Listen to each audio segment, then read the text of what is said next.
ॐ ज्ञानानन्दमयं देवं निर्मलस्फटिकाकृतिम् आधारं सर्वविद्यानां हयग्रीवमुपास्महे। ॐ सहना भवतु सहनौ भुनक्तु सह वीर्यं करवावहै तेजस्विनावधीतमस्तु मा विद्विषावहै। ॐ शान्तिः शान्तिः शान्तिः।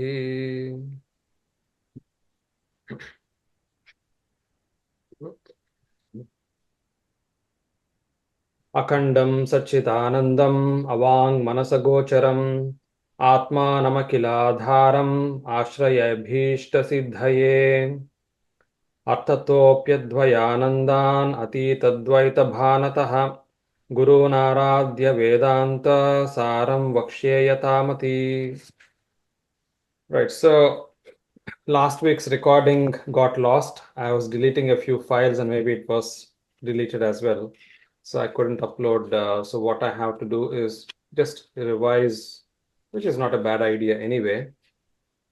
So just the revision would mean we'll go straight to the second chapter, which is the Adhyaropa, or in English it is superimposition. So, Adhyaropa is, again, just to give a nutshell, in nutshell, what we understand is the pure consciousness or the absolute truth called Brahman, and nothing else exists, kind of thing. So that is the Sat, absolute existence. If that is the absolute existence, everything else is kind of non-existent. But Vedantasara says there are two different things we need to know. One is the absolute non-existence, which is the Asat. And then there is the Maya or Avidya, which is the falsification of the absolute existence. So there are three things, therefore. One is the absolute existence, another is the absolute non-existence, and the third is falsification of the absolute existence. So that falsification of absolute existence is called superimposition, which makes the absolute existence perceived by our senses and whatnot as an as if. So it becomes an as if truth, but it's not the truth. So they give an example, which is that a rope, if let us say seen at a distance in the dark, well, it's not very well lit, and therefore the rope being quite curved, it looks like a snake, and therefore it is mistaken to be a snake.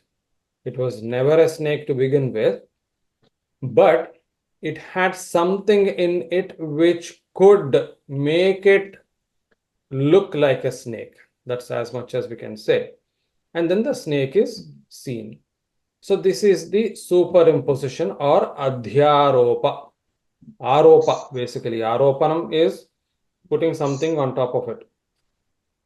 Then the other part is I go close to that rope in that kind of not so well lit kind of place. But the closer I go, I realize that actually it is not the snake and it is the rope. So that is the apavada, which is desuperimposition. So the entire text of Vedantasara is all about these two aspects.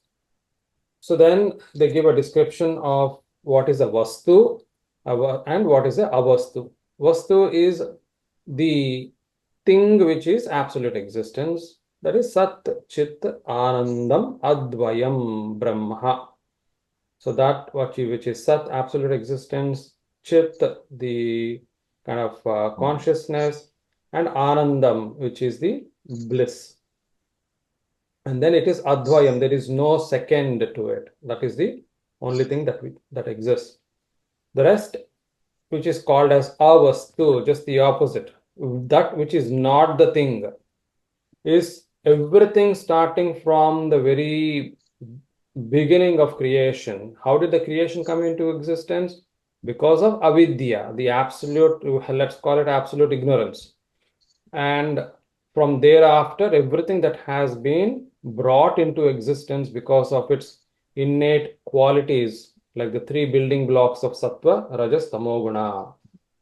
So, ajnana adi, sakala jada, samuhaha avastu, everything starting from that early primal prakriti to everything that includes, the t-shirt, the glasses, everything is therefore avastu.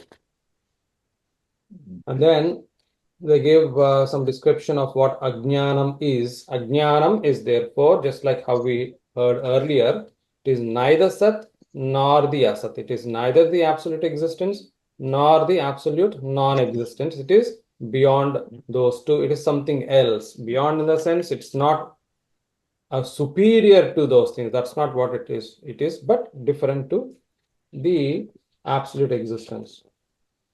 Okay, so then after that, we hear about the collective and the individual aspects of the ignorance.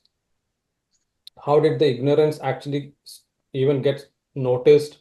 It got noticed mainly because it came into contact with the Chaitanyam, the Brahman. As it came into contact with this Brahman, it started giving it a color and a shape and a form and whatnot. The ignorance is making this absolute existence as if it is something which has features. So the examples then given are that the creation obviously comes into force when this absolute existence, which is not a karta, it is not a doer, but is intelligence, it has come into contact with this avidya or prakriti, the collective ignorance, the avidya is therefore in that sense created. And it could be like a forest, and forest is made up of individual trees. So just as a forest, if looked from a distance from the top, looks like a green patch. But when you go closer, you will see that it is actually individual trees. So each individual tree has its own covering of sky or akasha. Similarly, the entire forest also has the covering of the sky, and the sky is no different whether it is covering the individual tree or the forest. So the individual trees are the individuals like us, each prani. Sorry about the noise. It's very hot here, so I don't want to shut the window. But in Scotland, it must be beautiful. Yeah. Okay. You said hot. Are you in India? No, it is. It's just that this room, it's yeah, it's. I've switched off the heating. I can't open the window completely. That's the problem. So You're in Scotland and you're still saying it is hot. yeah, absolutely. I can't believe I've just gone out for a walk. I was actually wearing two layers of clothing, but I come in, of course, it is quite sunny. So the sun is coming straight through. But anyway, I'm not complaining. Yeah. Of course. Okay. Okay, where are we? So yeah, so we have the individual, similar just as how we were hearing. So individual ignorance. Sorry. Okay, can you mute yourselves? Yeah. Right.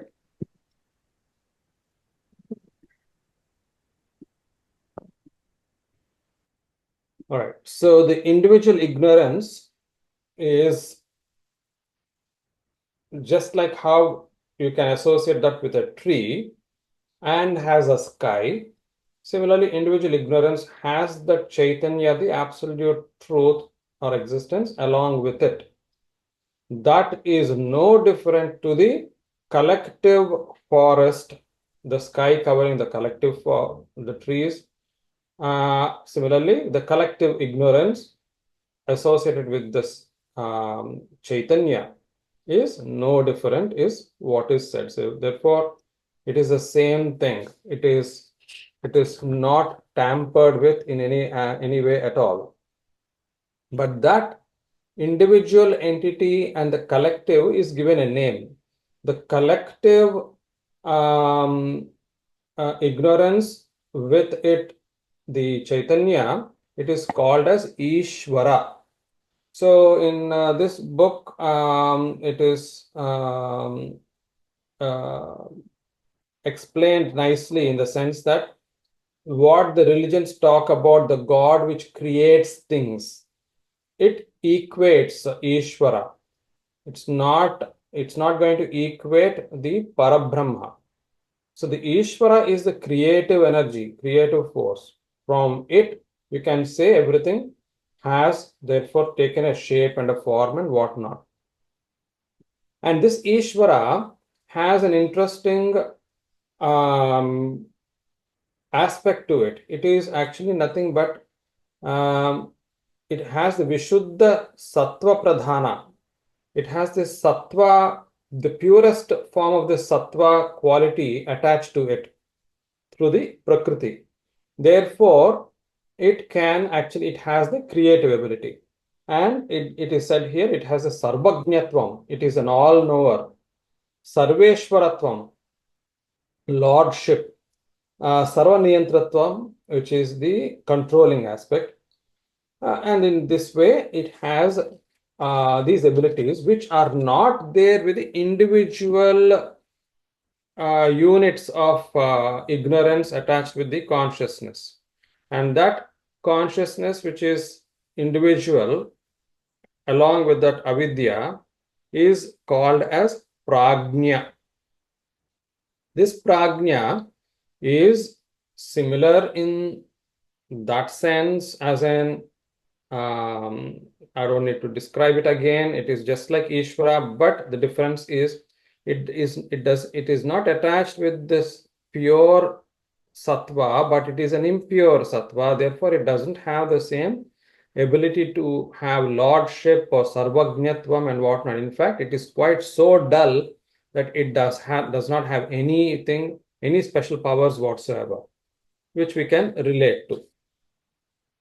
And then this particular state where the Ishvara is being described or the Prajna is being described, it is also called as the Karana Sharira, the causal body.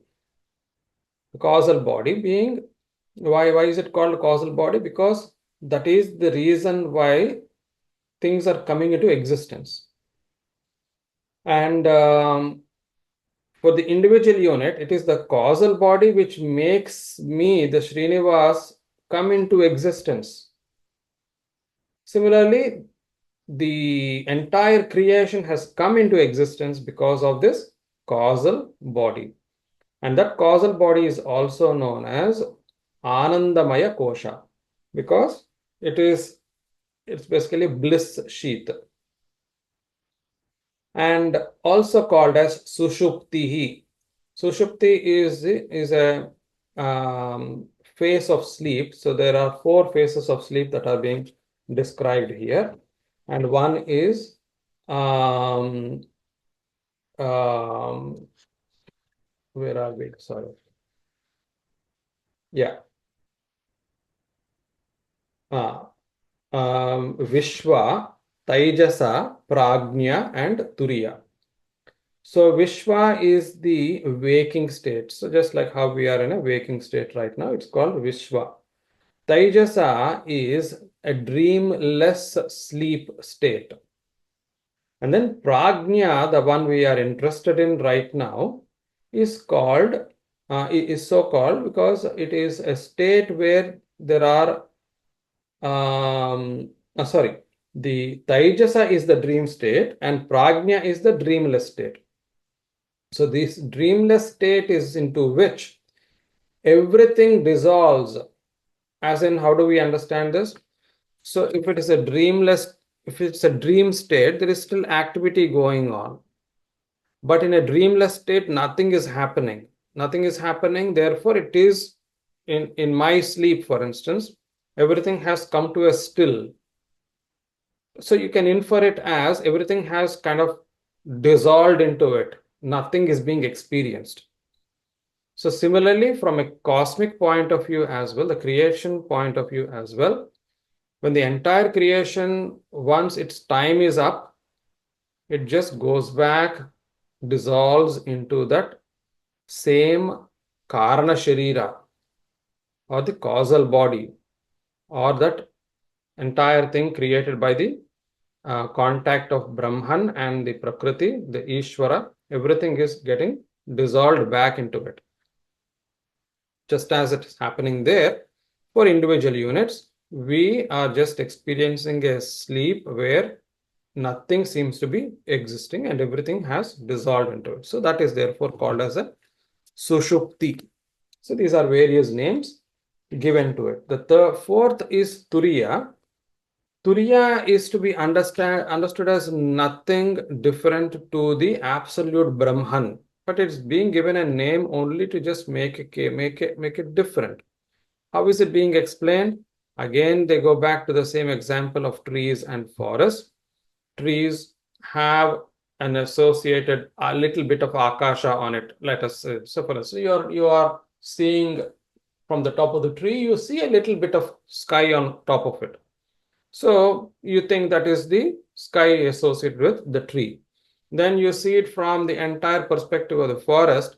You see the sky is quite unlimited to a large extent. You realize, having come from one tree now to the forest, you understand that it is not limited or confined to one tree alone. It is actually quite unlimited. And this unlimited sky is the absolute Brahman, but it is being given a name, Turiya, just to differentiate from the individual unit Prajna, and but there is no qualitative difference of what the attached Chaitanya is or of the Turiya. So it's qualitatively no different whatsoever. It's just again as if kind of an experience. Then after that,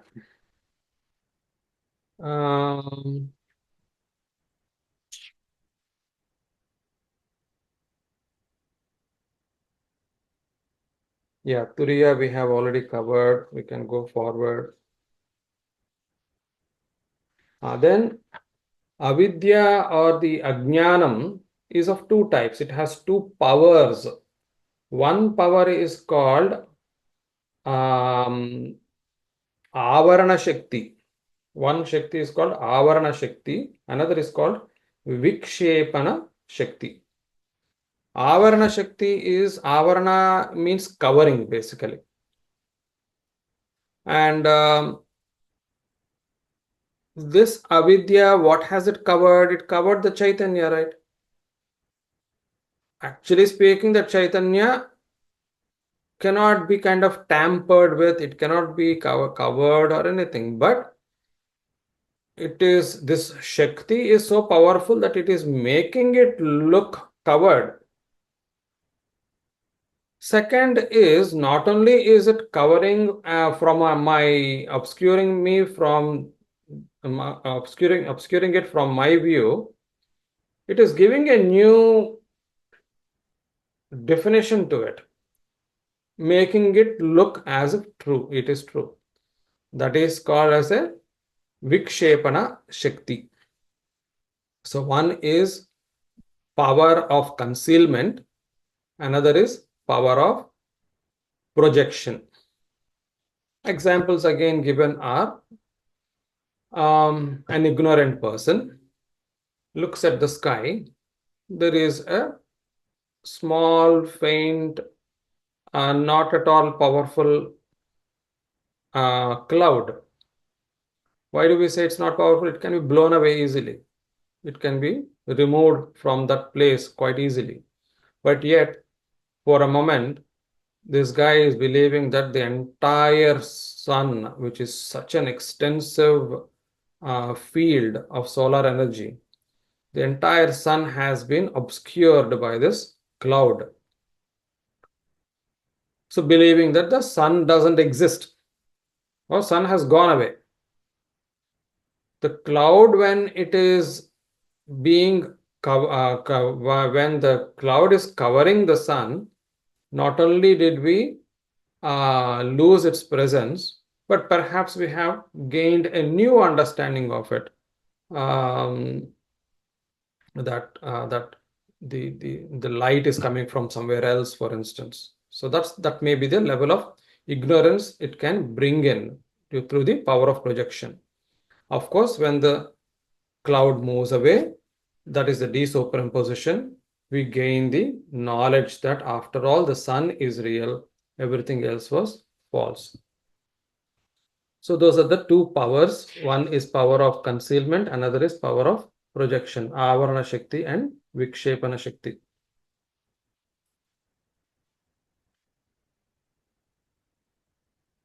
And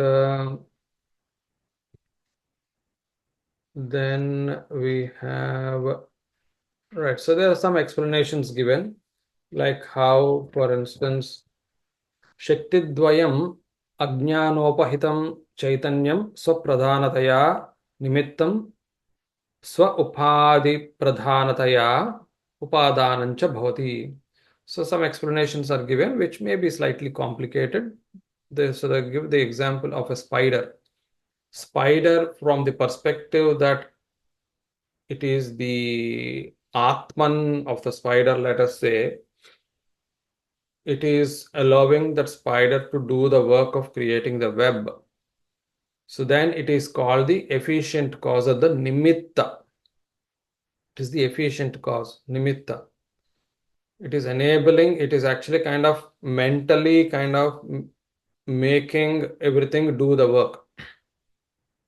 But the spider, the body, if you look at it from the body's perspective, like me holding this phone, so I am actually lifting it to do it and so on. It is from the body's perspective, I'm actually the material cause, it says. That is called upadi.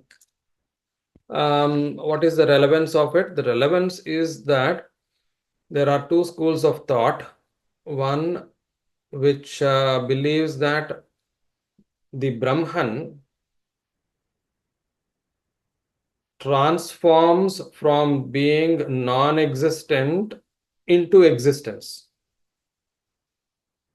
If that is the case, the argument is that just as much as the all pervasiveness, all powerfulness, and everything, all those qualities of the Brahman, which was absolute existence and couldn't be seen and whatnot, they should therefore be seen in this transformed form of the absolute Brahman as well. But that's not the case. That is not being seen. For instance, we are not absolutely powerful and whatnot. So therefore, that argument falls flat is what Vedantasara says. As in, it is not transformation, but it is a more like evolution. It just comes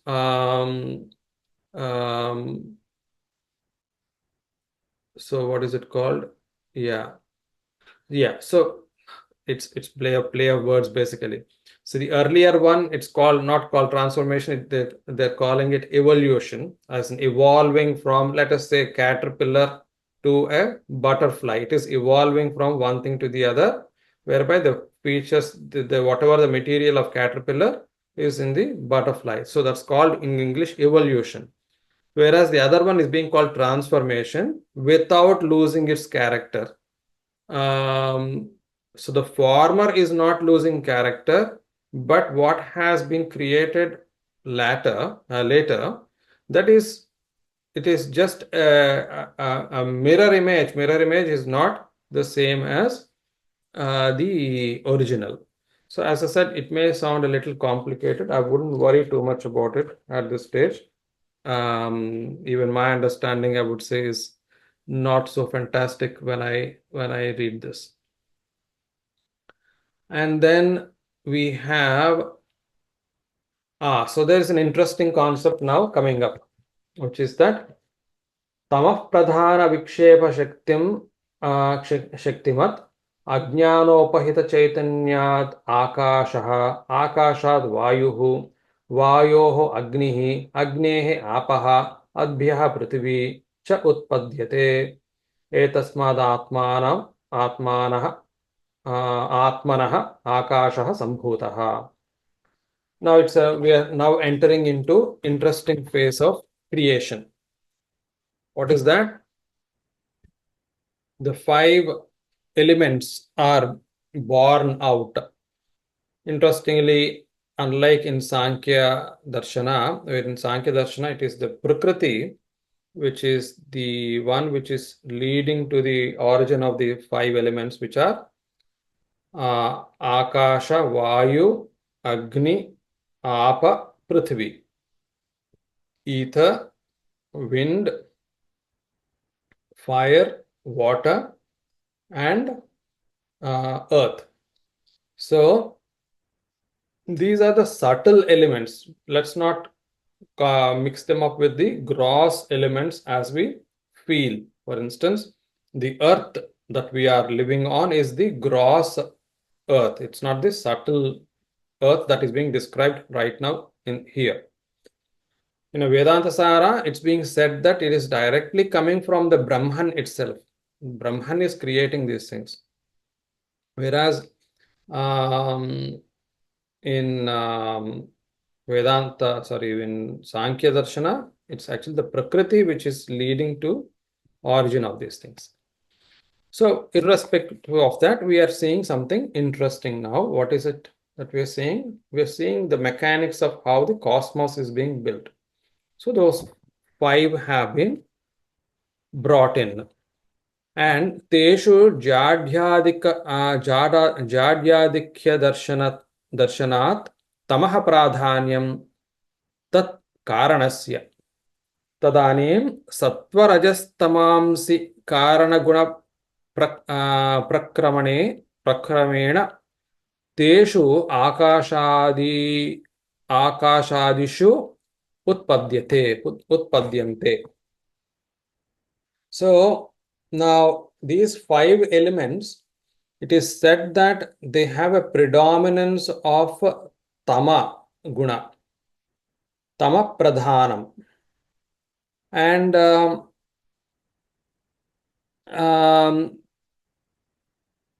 then they also have sattva and rajas also, but it is just that the predominant guna is tamoguna. And there is a gradation, as in the English text that is being described here. For instance, Akasha has more of sattva, although it still has predominance of tama. Akasha has more of sattva, then it reduces in Vayu, then it reduces further in Agni, reduces further in Apa, and further reduces in Earth. So Earth or Bhumi, Prithvi has least of the 5 when we compare sattva among the 5, it has the least. So, but still, all of them have predominant tamoguna. Okay. Then etani eva sukshma bhutani. So these are called the subtle elements. Tanmatrani. They're also given another name called tanmatra. Apanchikritani. Now these are not compounded. Compounding brings in manifestation. These are not yet compounded. Okay, so that's another thing we are hearing. Etebhyaha sukshma sharirani stula bhutani cha utpadyante. Now from these, interestingly, from these subtle elements, tanmatra, we have 2 things coming out. One is sukshma shariram, or the subtle body, and stula bhutani, gross elements. So earlier we have seen causal body, which makes existence, it brings in existence, whether it is the individual bodies or whether it is the entire creation. So that is the causal body, Karana Sharira. Now we are talking about Sukshma Sharira. There will be another body, Sthula Sharira, at a later time. So we have three bodies, therefore. One is the causal body, second is the subtle body, third is the gross body. To make it easy, this is the gross body. My hands, my mouth, what you're seeing me, I'm the gross body. It's the gross body. But we are not talking about that yet. We're talking about the Sthula Shariram, which makes which works in the background of this. This is only a front which is being used by the Sthula Sharira to do all the thinking, working, planning, emotions, all those kind of things. Okay, I think this is where we stopped last time, maybe. I can't remember, but I'm assuming this is where we stopped. Yes, Karanji. Please unmute yourself. Yeah, where does consciousness fit into that? Is that like part of the subtle body?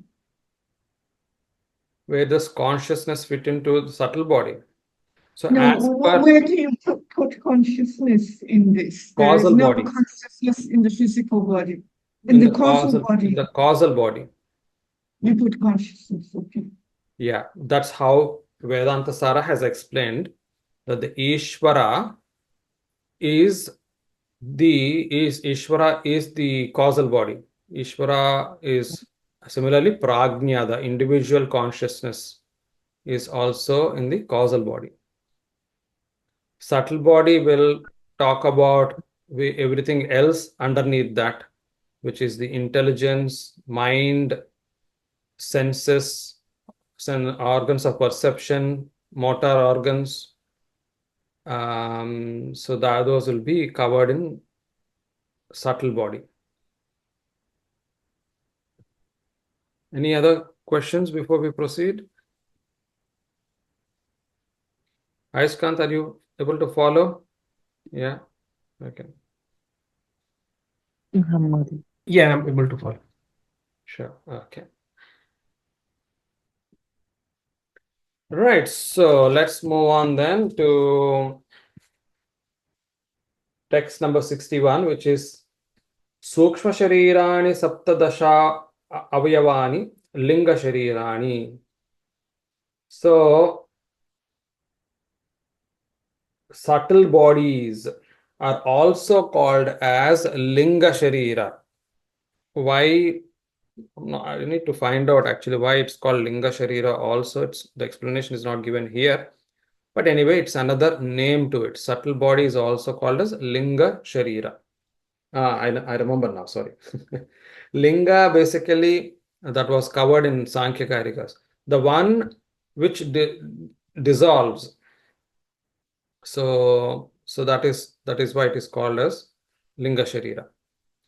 But I think it's not entirely the explanation, but that's as much as I am aware.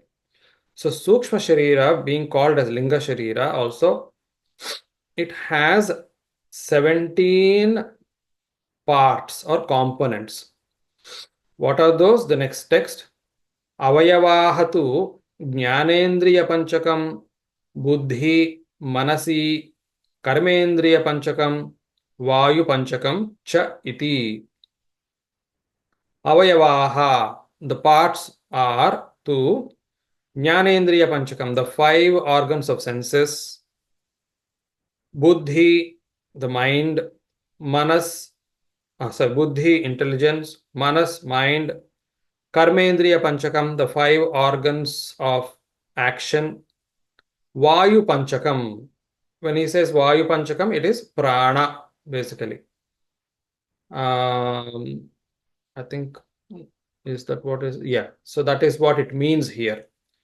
Vayu Panchakam here actually is not about Agni, Vayu, Akasha. It is the 5 vital forces as is being mentioned.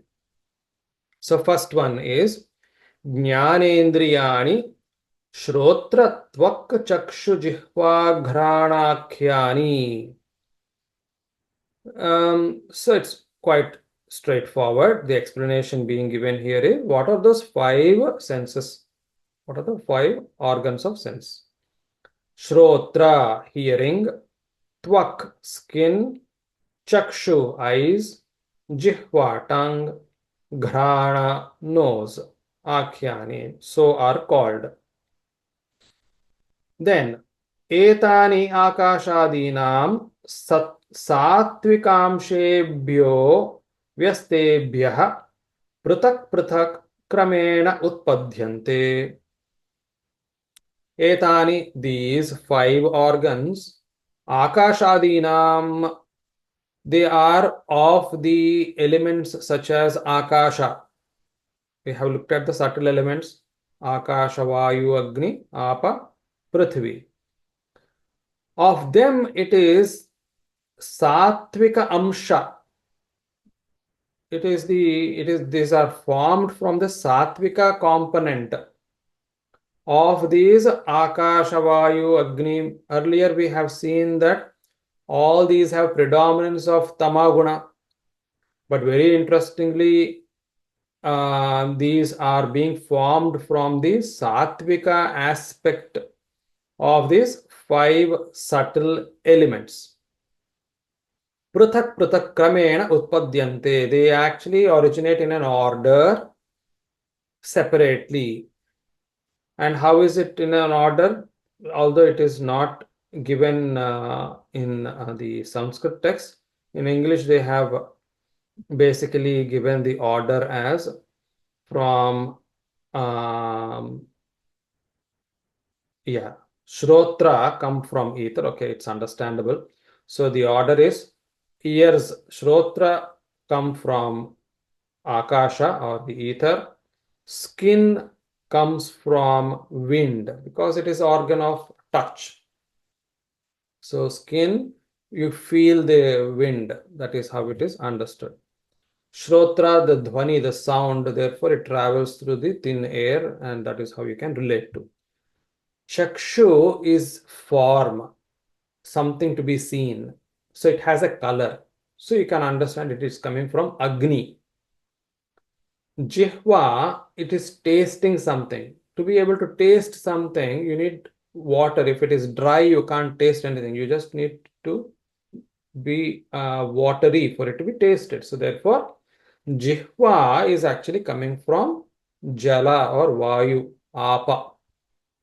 Ghrana is nose, which is an organ of smell, and it is said that Prithvi has the guna of smell. I guess we can't dispute it also, because just we can understand that the various smells which actually come from the manifest earth itself. So that is how we can also easily or simply remember. So ears are to do with sound. Sound travels through the air, not as in the air itself, but we need to see differently. Of course, physics says that you can't have sound traveling through vacuum. But here we're not talking about air as such. Sound as in space. Sound is related to space, therefore ears are coming out of it. And we have heard that skin feels the wind, therefore you can say it is coming from that. And then eyes are to do with form and colors. You can therefore easily relate to that, and so on. You can understand. Yes, Ayushkant? So, what is the significance of this origins? I mean, do you see any?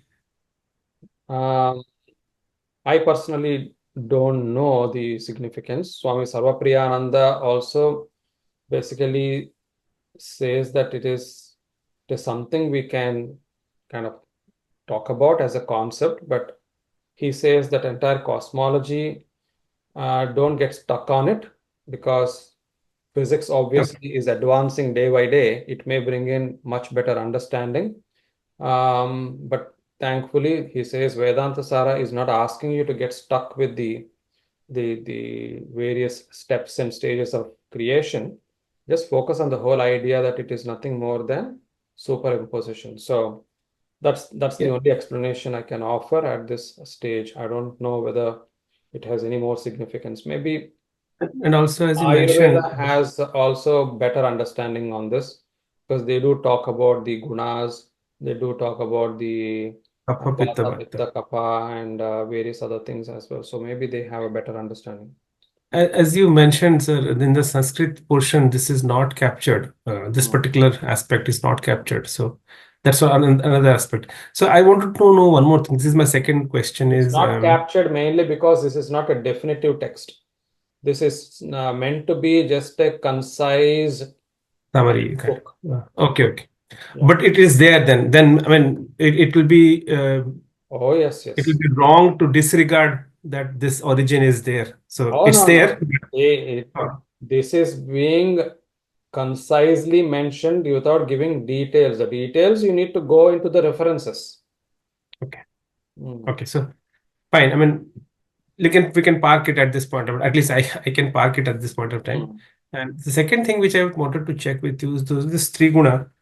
We understood that trigunas are uh, people specific. Like if every person or every, so trigunas can be extrapolated to the forms also, like for example earth, fire. So those sattva, rajas and tamas, they have been described in the context of these elements.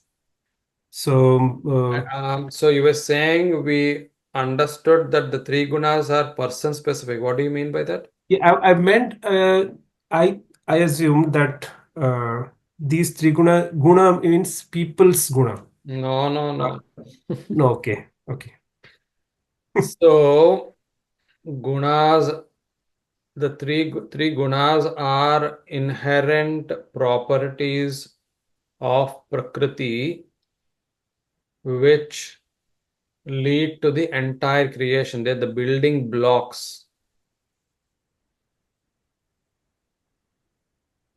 So okay, what you are referring to as the three gunas of a human, or how they may kind of ma- um, modify each individual's behavioral patterns, that is only one tiny specific aspect of the entire concept of the three gunas. okay, So if there are no gunas, the cosmos doesn't come into existence. So this pen has the three gunas.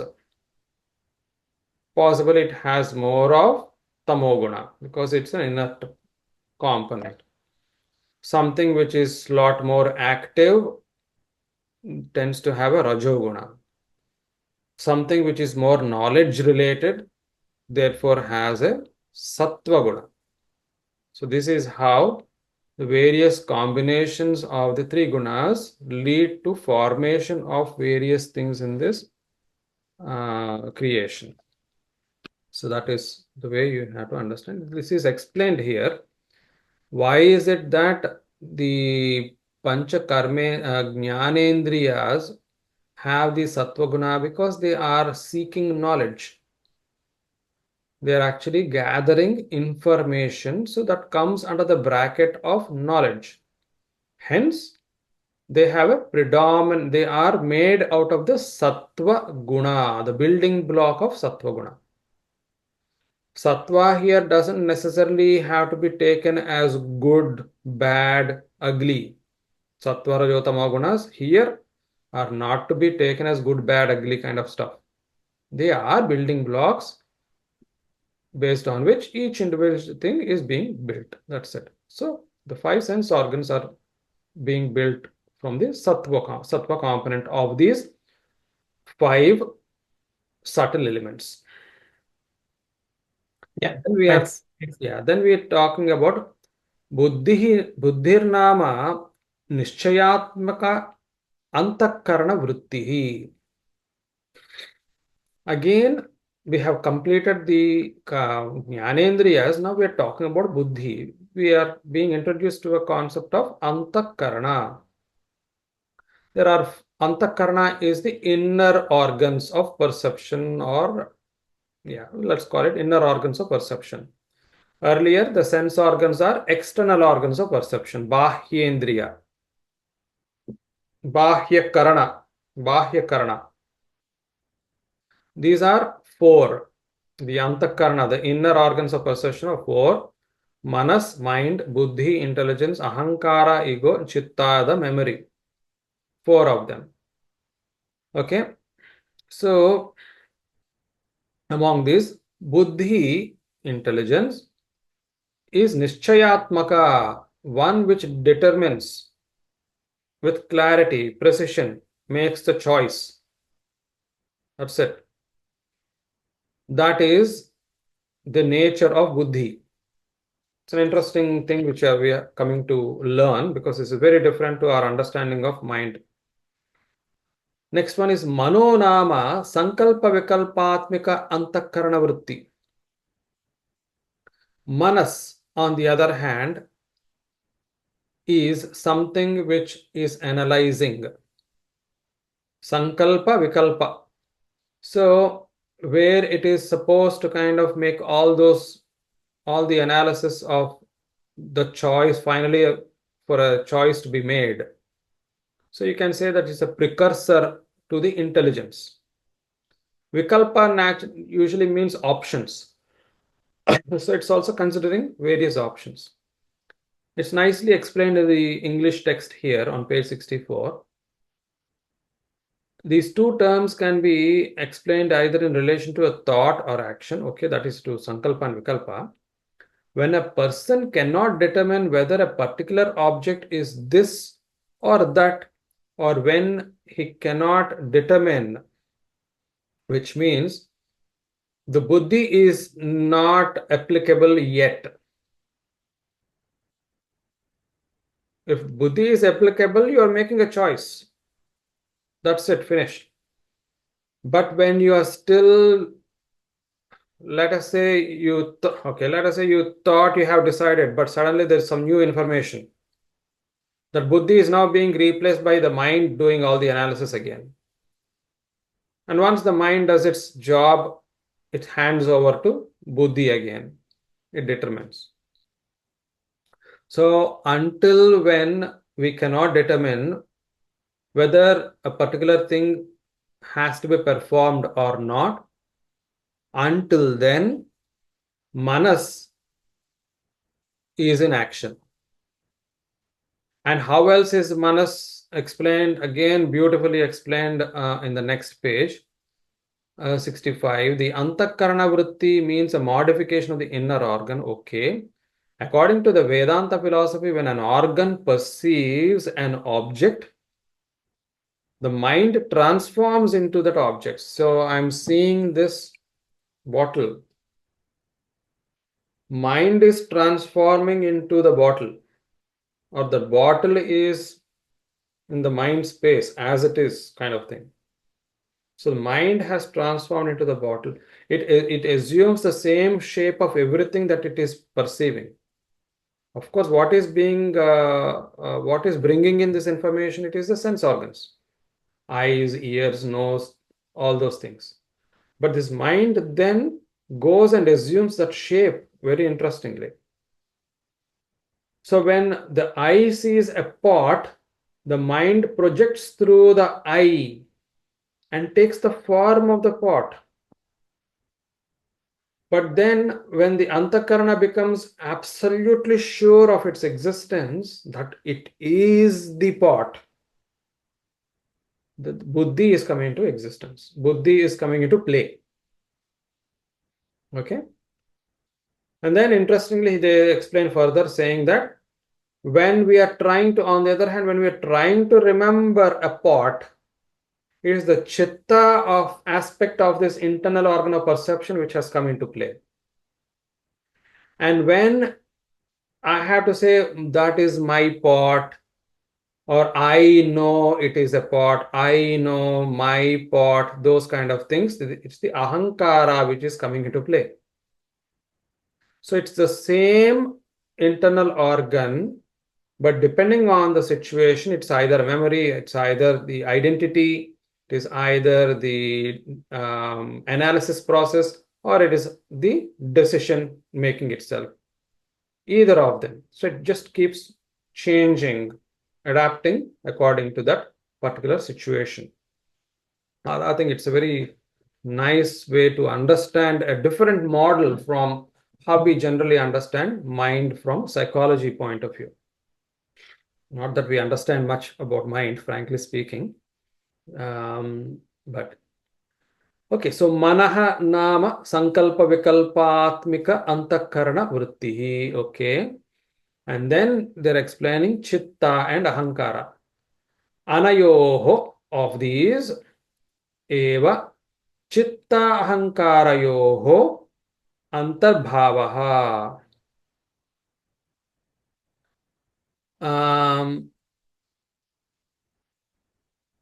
Anayoho chitta ahankarayoho. These chitta and ahankara of these, among these, I think, among these or within these. Within these, I think, within these.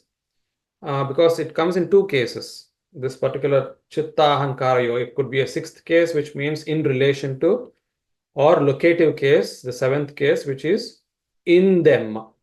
So if you take it from that, within them is intelligence, buddhi, and manas respectively. Respectively, therefore, would mean chitta is related to intelligence, or the memory is related to the intelligence. Ahankara is related to the manas. Anusandhanatmika antakarana vrittihi chittam. Anusandhanam relating to and keeping track of it. In that sense, it's a memory. So therefore, chitta is the one whose job is to keep it remembered. Abhimanatmika antakarana vritti ahankara. Abhimanam means basically it is identity, ego, that kind of thing. Naturally, it is the ahankara, which is the its function. Function of ahankara is that abhimana, identity, identifying myself with as an individual unit, identifying something to be mine, that I am seeing it, I am feeling it, that kind of thing. Ete punaha आकाशादिगत सात्विकांशेभ्यो मिलितेभ्यः उत्पद्यन्ते. Now interestingly, here there is a mixture. These are also knowledge seeking. Intelligence, mind, all these are also knowledge seeking. Therefore, they are also formed out of the sattvika element. Sattvika guna, sattva guna of these 5 subtle elements. Sorry, not the 5, only the akasha. Oh, no. Of all, akashadi, of all the 5 elements. It's not just akasha alone. So, of all the 5 elements, the sattva guna is the reason for the formation of the antakarana. The difference between the jnanendriya and antakarana is over there. It is each individual subtle element is leading to one sense organ. Here, all the 5 of them, Vayu, Agni, Akasha, Prithvi, Jala, all 5 of them are mixing up to create these things. Okay? So that is the difference. However, all of these together are representation of the sattva, which is knowledge, light. That's why prakasha is the word being used here. Etesham prakashatmakatvat sattvika sattvikamsha karyatvam. So because they have the sattvika element, there is a prakasha, there is light, there is radiance associated with these organs. So how many of them? 9 of them altogether. 5 jnanendriyas, 4 antakarna, 9 of them. इयं बुद्धिज्ञानेन्द्रियैः सहिता विज्ञानमयकोशः भवति. Now we are talking about second sheath. Right? Let's go back again a bit. We have 3 bodies: causal body, subtle body, gross body. We have 5 sheaths.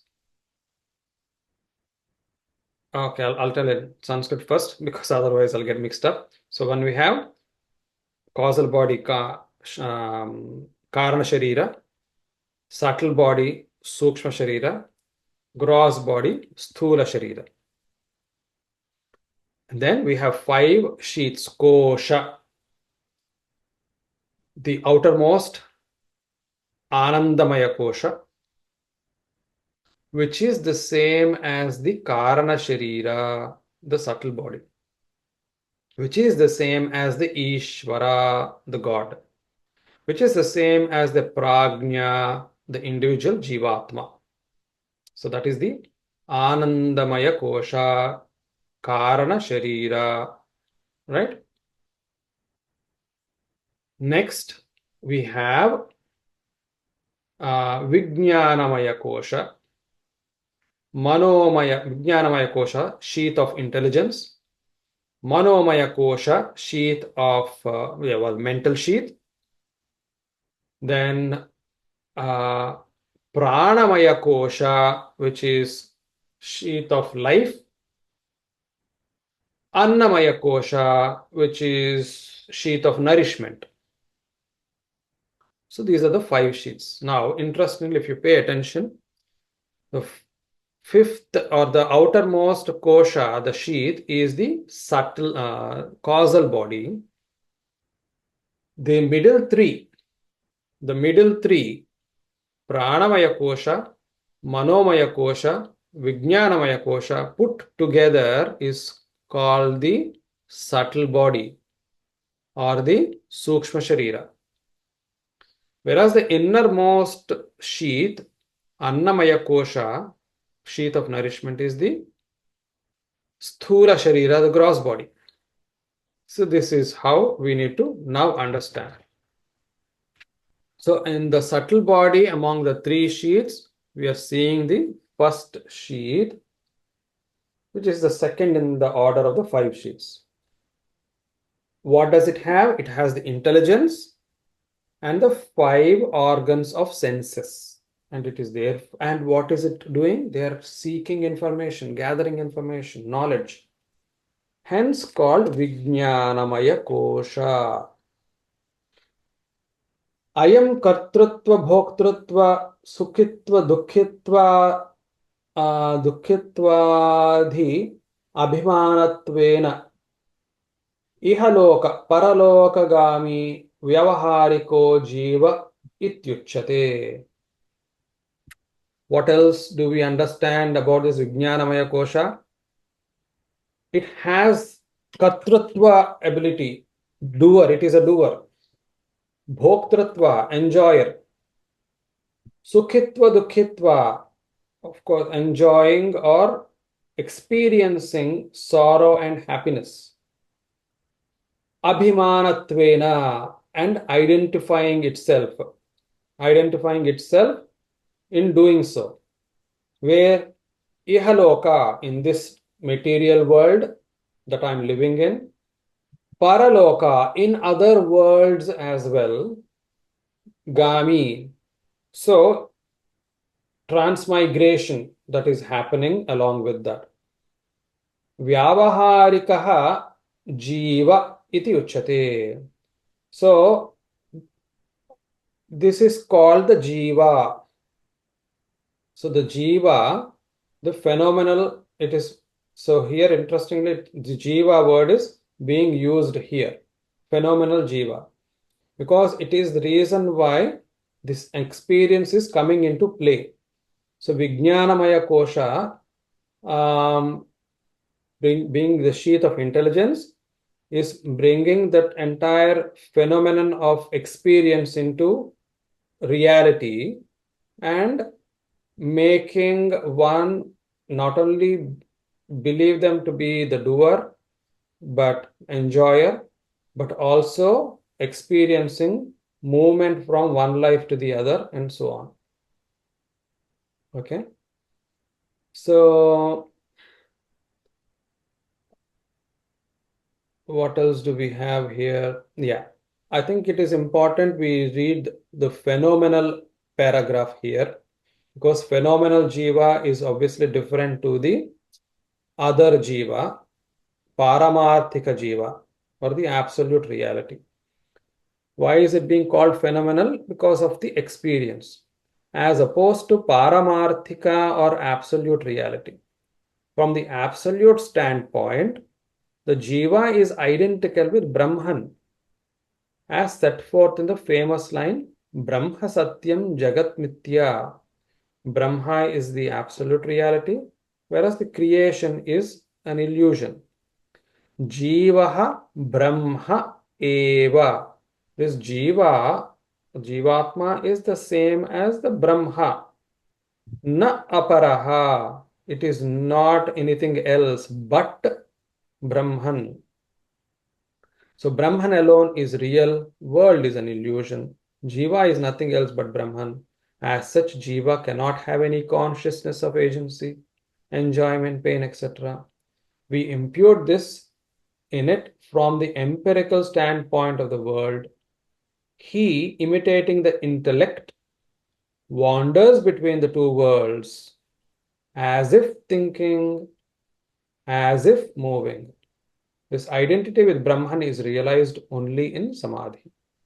So this is the phenomenal jiva, not to be confused with the jivatma as such. The experience is coming into play mainly because the intelligence is making it come into work, or everything. The intelligent sheath of intelligence making it come into experience. So the jiva is now experiencing itself, moving from one life to the other, miseries, happiness, everything is now has. I mean, the only way I can see it, for instance, I have written a draft of something. I've written a draft of a script for a movie. The movie is not realized, but that is the reality. It has all the truth in it. The truth is the script of the movie. It's only when it is acted upon and shown on the screen, everything, all the characters in it come to life, and I start identifying the movie with that, but I never think of the script. I'm always thinking of the visual movie, but I'm never thinking of the script. So you can say that the script was always the jiva, but I'm not even talking about it. Until now, I was not even talking about it. Suddenly that the experience has come into play, I'm talking, the jiva is moving, jiva is doing this, jiva is living, jiva is dead, or jiva has transmigrated. So suddenly it becomes the talk of the town. The script was never talk of the town. It was never minting money at the box office. It's the celluloid which is the talk of the town now. The movie is so good, movie could have been doing, they could have done something differently. It's made so much money.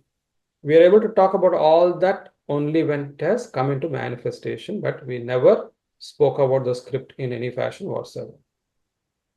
That's the closest I can think of when we see this.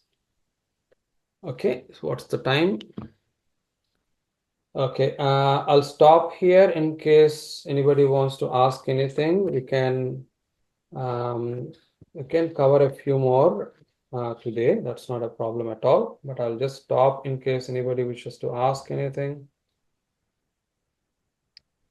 The script is experiential and the movie is the real life situation. Is it? Is it that way? initially it is in a experiential stage, and when you think about it and take a decision on whatever aspect, then it is something which is affecting you. So when you say real, you need to define real in what context? Absolute reality or the No, worldly perceptual reality?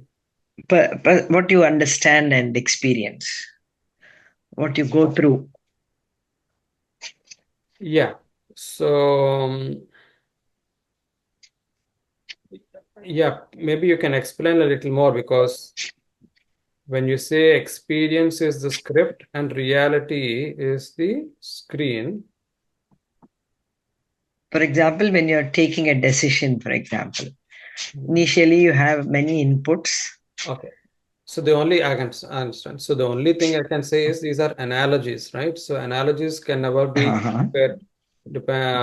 So the analogy I have given in this context is only in relation to Vijnanamaya Kosha. So Okay. script. Until then, we were not even talking about it. The Jivatma was nicely obscure, not even known. Who knows about it? Nobody knows about it. Suddenly, the Vijnanamaya Kosha has come into play with the 5 Indriyas and the Antakarana, and then it's become talk of the town. And it is saying, oh, I'm doing this, I'm going there, I'm eating this, I'm enjoying this, I'm sorrowful, So it suddenly become talk of the town is what I'm saying. So in that context, that example of script and the celluloid was mentioned. Right, Karanji? Okay, sir. You need to unmute yourself.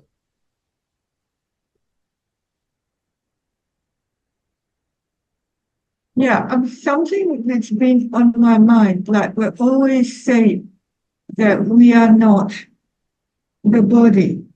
So now all this we are describing, it's sort of different aspects of the body or existence. But if we are not the body, we are all the Brahman or the Para-Atma, then how can two people get married, for example, if they're not the body? How can people be married? Married, because ultimately we are not the body. We are the Paratma or the Brahman. And then if you say it's two souls, but you can't say it's two souls in a spiritual union, because there is only the Brahman or the Paratma.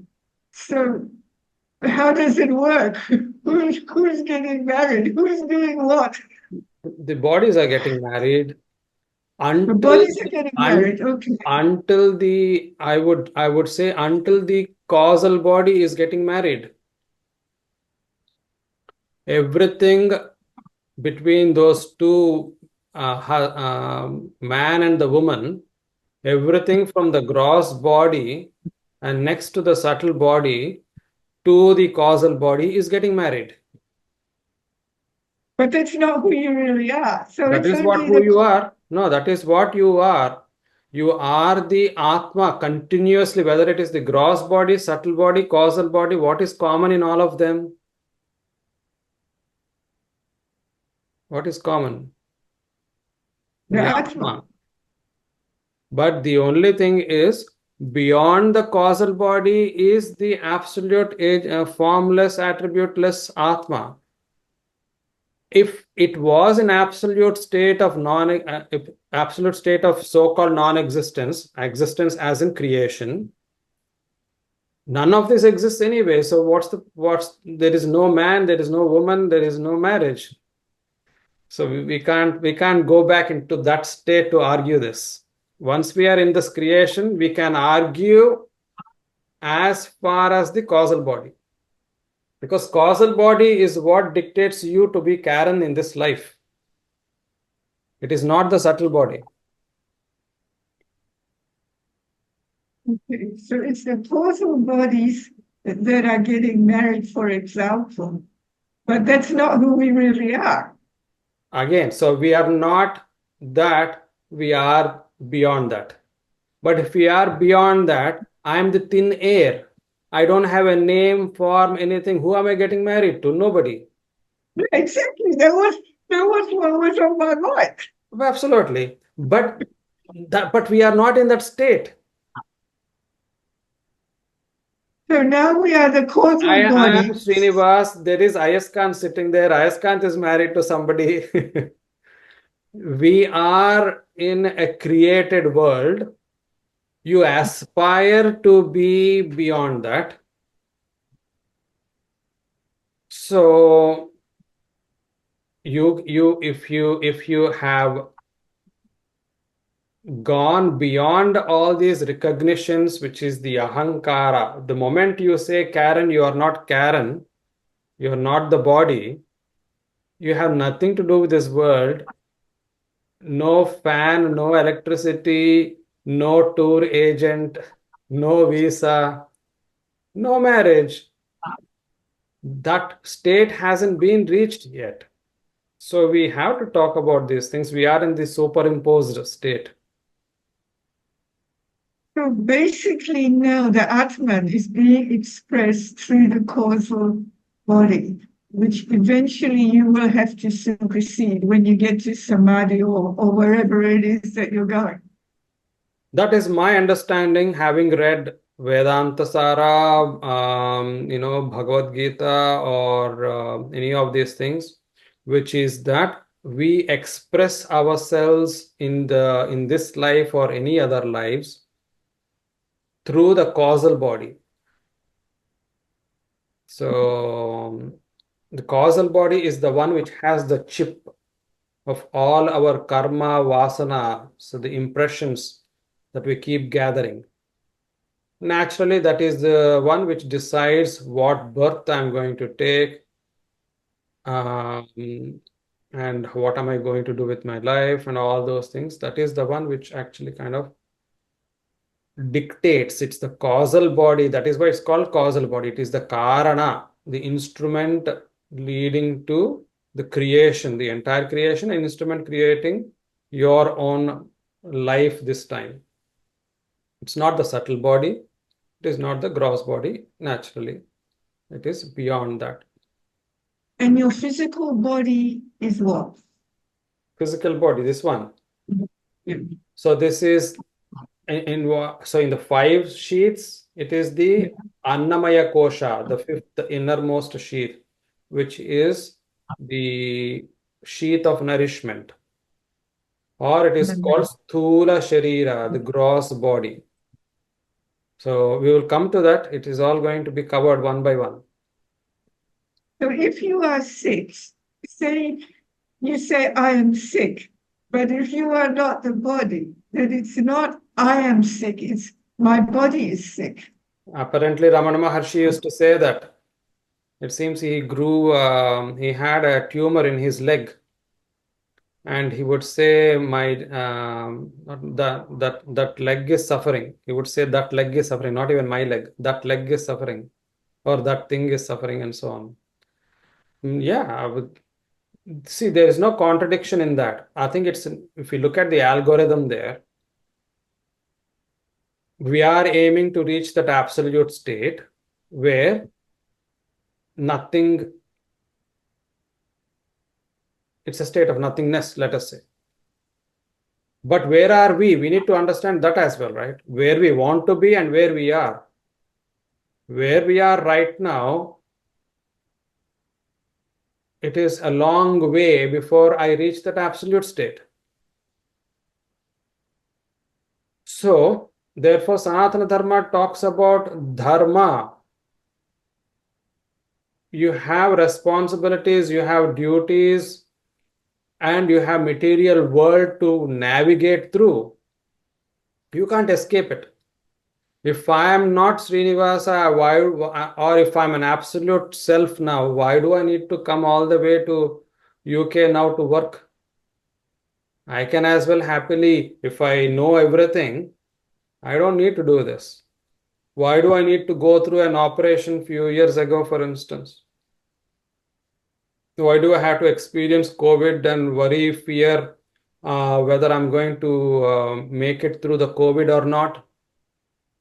It's because I'm able to. I'm not. I'm actually identifying myself as a unit. I'm experiencing everything in this material world in this superimposed state of ignorance. Where is it? Where is even the possibility of me realizing the absoluteness? But there are several people who have been able to do it. So our journey progresses. And for that, Bhagavad Gita nicely tells us you don't need to worry too much about it. Why do you want to get anxious about it? So that's why we have this included in our Sanatana Dharma webinar thing, where that you don't need to worry about, will I achieve all these things? Will I get the absolute realization in this life? Oh, time is running out. No, we don't need to worry, because our journey continues in the next life.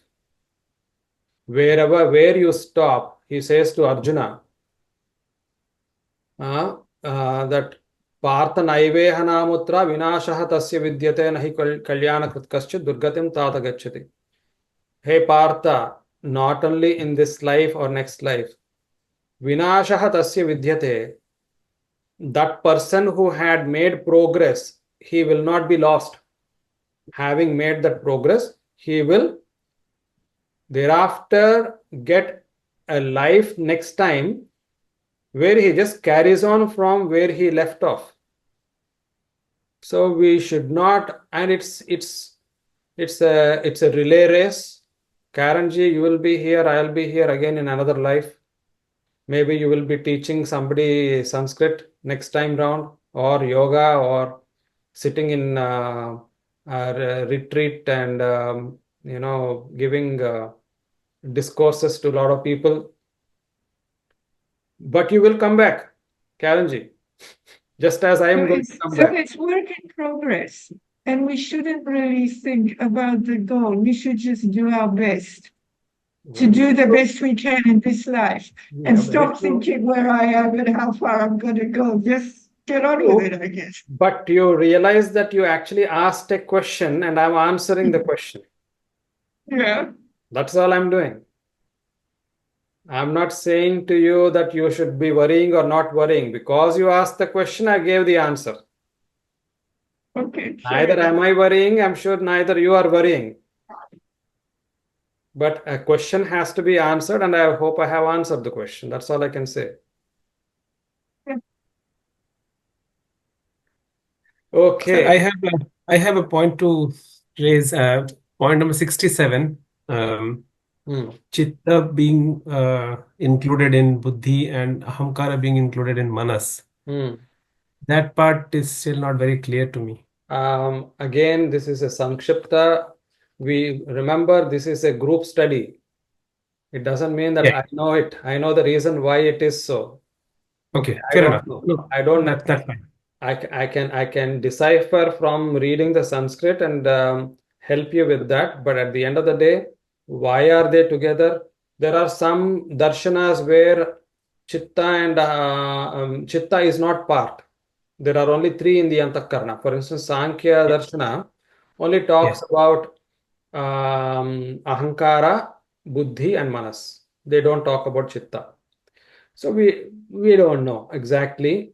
And some equally, if somebody said that it is only one Antakarna, why are we making such a fuss out of it? Because it seems to be transforming itself depending on the situation. It could be intelligence, it could be manas, it could be ahankara, it could be buddhi, and so on. Why are you making such a fuss? Maybe that's another way to look at it. Yeah. I don't know. I don't know the answer for why Fair they enough. clubbed together. Fair enough, sir. One more point.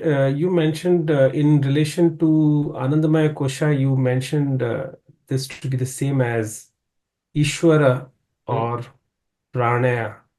Pragnya. Pragya. Sorry, I've not written. So Ishvara means Ishwar, like God.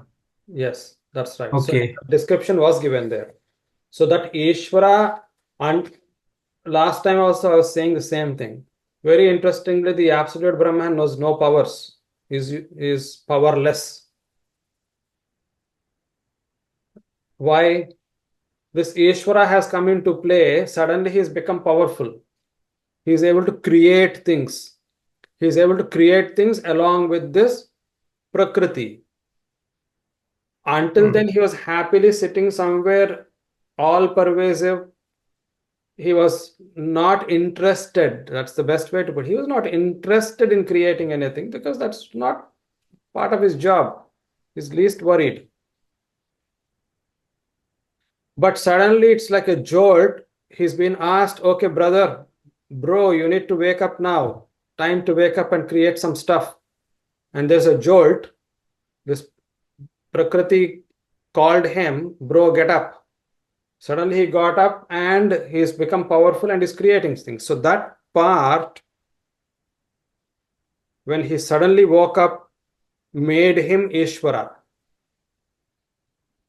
And therefore appears to be all powerful because he's brought this entire creation into existence. So therefore he is the Lord. Sarvajñatvam, Sarveshwaratvam, Sarvaniyantratvam was mentioned there. So he is the all-knower, he is the Lord of all, and he is the controller of all. When we say he, it is not necessarily a he as in a man sitting there. In Sanskrit, it is a masculine gender, but the same could also be neuter gender. So it's nothing to do with man or a woman. Unfortunately, we may end up extrapolating and making it look like a man and a woman. That's not the case. In Sanskrit, we have three genders. It is a masculine gender. Ishvaraha is a masculine gender. Prajna is, on the other hand, is a feminine gender. What is the Prajna? individual unit? Individual units. So what I wanted to know is these two, why they were mentioned in the context of Anandamaya Kosha. So Anandamaya Kosha, why is the name given as Anandamaya Kosha? We can only go back to the text.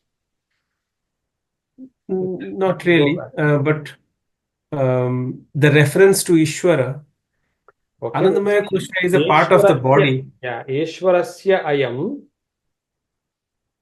Ishvarasya iyam samashtihi akhila karanatvat karana shariram ananda prachuratvat koshavat achadakatvat anandamaya koshaha. So they gave an explanation. We will go through it in English.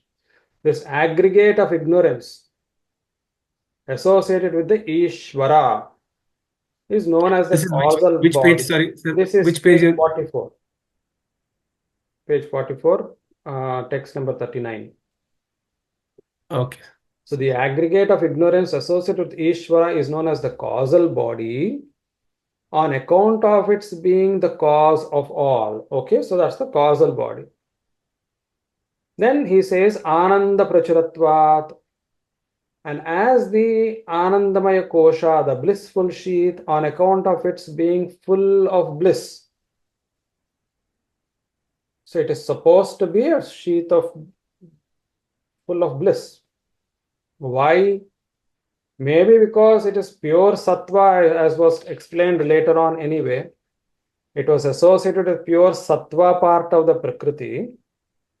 And Ishvara itself being so powerful, it is but Anandamaya, Ananda, Satta Chitta Ananda. Maybe that's the reason. I don't know. Okay, it's fine. Yeah. And the text underneath actually says this bliss comes from Brahman. So they gave some explanation there, if it is of any help to you. Blissful sheath, ignorance covers Brahman as it were, like the skin covering the body. The bliss comes from Brahman. Okay? Okay. Yeah. This Brahman, and another aspect of him being Ishvara, have you read it in any other scriptures or I'm learning. This is a very new I'm- idea which has entered. Ishvara means we normally think it is a part Ishvara and Shiva anukuntam. But this concept of the Brahman becoming active because of the ignorance part affecting him to bring about creation is now we are reading it in Vedantasara. Is there in any other scriptures? This is Advaita, so non-dual. So that is their description of Ishvara. And surely this is the essence of all the Upanishads according to Advaita. That's what it says. So naturally, and not just Upanishads, understandably, it must be consistent with Bhagavad Gita as well and the Brahma Sutras as well. So we have to infer that Ishvara is a very well-laid concept as is being described here. There is no doubt whatsoever. Ishvara is this aspect which has with the Brahman coming into contact with Prakriti, that has been the Ishvara. Ishvara is not the same as Brahman. Brahman manifests as Ishvara. Ishvara is just the manifest aspect of the unmanifest Brahman. They both are not the same.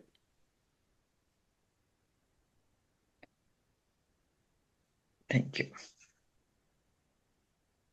Okay. All right. I think we'll stop here because it's almost time anyway. So we'll carry on from where we left. Next week. Okay. Right. So next week, hopefully, should be back on Saturday again. Same time Saturday. All right. Sarve bhavantu sukhinah, sarve santu niramayah, sarve bhadrani pashyantu, ma kaschid dukkhabad bhavet. Om shanti shanti shanti. Right. Thank you, sir. Okay. Namaste. Hari Om. Thank you.